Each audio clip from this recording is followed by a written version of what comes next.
Hello there and welcome back to another video. Today is the start of the Minecraft diorama, and whilst we're not actually building anything over on the Minecraft diorama area, that will be happening next year, 2024. Subscribe and stay tuned for much more of the Minecraft diorama. We've got so much done on the city. One last update for this year and then we move over to the Minecraft diorama. I'll sort of have to be bouncing between the two, so I don't know how it's going to work, but I'm excited to find out how I'm going to cope between updating the both of them. Today we have the start to the Minecraft display, and it is a diorama. Of course it had to be a diorama. One more diorama to see out 2023 and then a load more in the new year. At least hopefully. I have none planned for next year, so we'll have to see what the new year holds. But we're going to take a look at this in 1 second. I've gone with a village scene which does look really awesome, and I guess all that's left to do is give you a close-up and explain how I built it and why I chose this scene to start the Minecraft diorama. So as you can see, I have chosen the little village, and I didn't actually have enough nougat plates and tiles and bricks to create that nice oak wooden staircase on top with the slab on top. So I've decided to go with birch stairs for the roof and a nice oak door, some oak logs and some cobblestone sides. And I've tried to keep it to the Minecraft scale. You can see 5 plates or 2 bricks is the width, depth and height of a Minecraft brick, at least in Lego form. It roughly works best when you're doing that. You can see the roses are just shorter than a brick, and a few of the other elements like the grass around here is about the height of a brick, so it just works easier that way. Even the chicken is about the size of a brick, and I had to include some sort of mob. I was going to fit a few sheep around and didn't realise how small a diorama would actually be if it was in Minecraft. Just to give you a bit of an idea, what you're looking at here is 8 by 12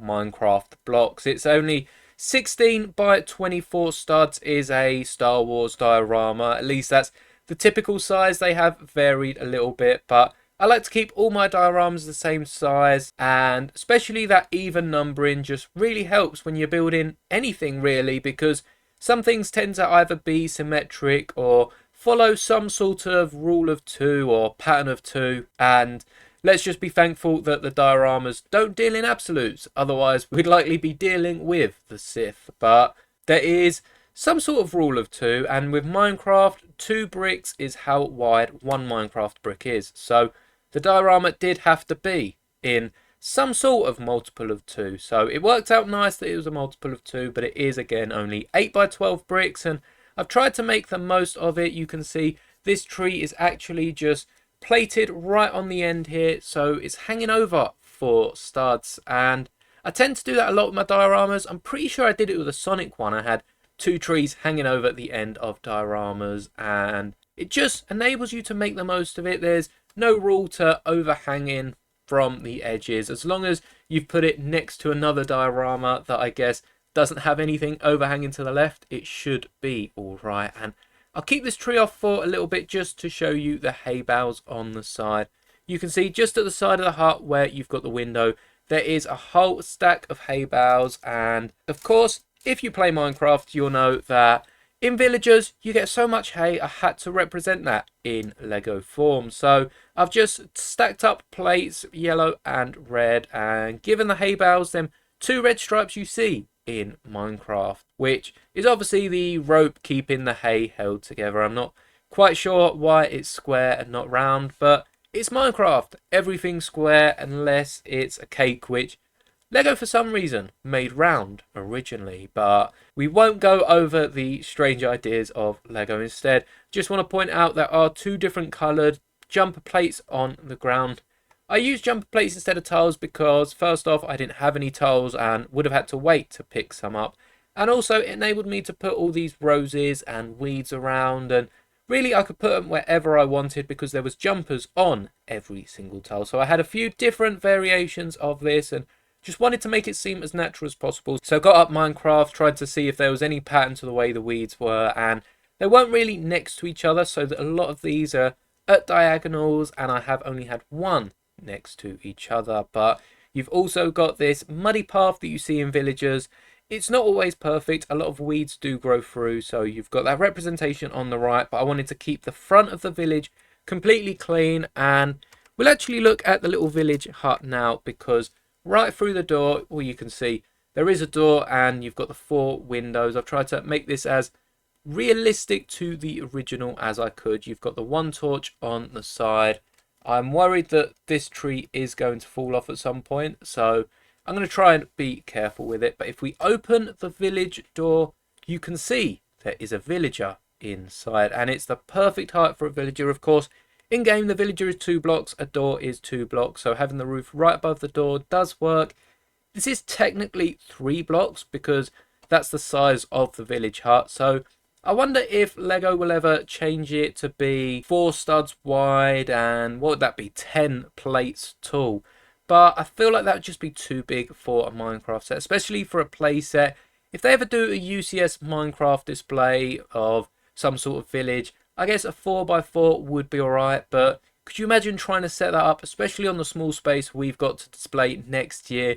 You'd probably get a village house and a tree, and that'd be it because there's just no more room. I mean, you're looking at 4 diorama sizes, and I know I can only fit about 6 to 8 in my display, so this would take up pretty much the whole space. So I'm happy it's not that big, but I might have to play around with that in the future, perhaps when I have a few more bricks and when I can have the proper colours for certain Lego elements. I'll have to build some giant Minecraft diorama that actually sizes up well to the minifigures. Now, if we take a look inside this house, the roof does pop off, and you can see there is a bed, there is a cake on a furnace, and a crafting table. Now, the cake is actually the square one, which Minecraft have only released quite recently, because originally, again, as I said earlier, they made the cake round. I mean, Minecraft isn't known for its round elements, so why Lego, a brick company that works mostly in squares, would create a cake from a game that deals near enough exclusively in squares, a round element? I don't know, but again, that is probably some inside joke that we don't understand, well, because it's an inside joke. Now, if my camera stops playing around, you'll be able to see the bed, and the crafting table and furnace do have the printed tiles from the Minecraft sets. In fact, the furnace is cooking something up as we speak, so hopefully he hasn't just left it on from when he baked a cake. But this is, I guess, this villager's hut, and it's a nice, cozy little hut. It's got the typical things you expect, and I guess by the looks of it, a player has actually wandered in and taken over the hut, put a furnace in there, and probably camped out there one night, leaving the goods for the villagers. So it's very nice that it's got an interior, and the pattern for the actual hut does continue the whole way round. You can see even on the back here, you've got the nice little window at the height it should be, so that the villagers can look out and see when the zombies are away. And I think the light grey looks better for the cobblestone than the dark grey, just because you've got that distinguish between cobblestone and stone. So stone would be dark grey, and you don't really see any stone around a village. You see some stone slabs, but again, they are that lighter cobblestone grey. So I wonder which colour. I suppose you could probably use the old light grey for cobblestone and the new light bluish grey for the slabs if you were trying to build some complicated mock. But this is my Lego diorama, and I think that's all to it. You've got a farmer here, which is a really cool minifigure. In fact, let me show it, because some of you may not have seen, but we do actually have straw hats for the Lego mobs, and this is really cool because not only can they go on the farmers and you can see just make them look really awesome, but they also go on zombie heads, skeleton heads, and of course in game any mobs that usually burn in sunlight with a hat no longer burn. So alongside all of the different helmets and all of the other hats you can get for your Minecraft mobs, it will stop them burning during the day and means you can display them all on your other Minecraft sets without needing to add some sort of fire elements, which, to be fair, Lego Minecraft also has some cool ones of them. So I hope you enjoyed this mock. Of course, we've got the 2 villagers and the chicken just chilling here. This will likely be exactly added how it is into the Minecraft display. I mean, I can just pop this up from the base plate of the diorama and probably add it a bit higher than ground level, so I can add a bit of difference in texture, but this will probably be closer to the front than the back of the mock. And now that I've finally started it, hopefully I can add a bit more in the new year. We've got a whole tub of Lego Minecraft sets that have been broken down, ready to build whatever we can think of. And as I said with the Lego City, I went over it for a recent video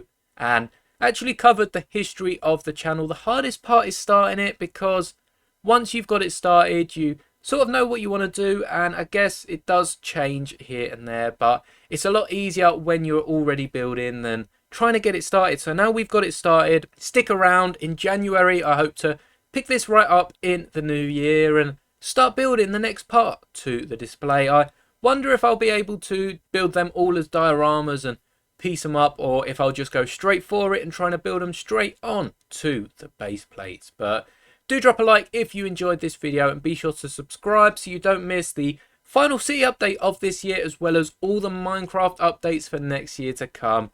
I mean, I'm so excited what this Minecraft display can hold, and with all the Minecraft sets that are already coming out in January, I can't wait to see what else we get in the summer. There's some really good sets coming out in January.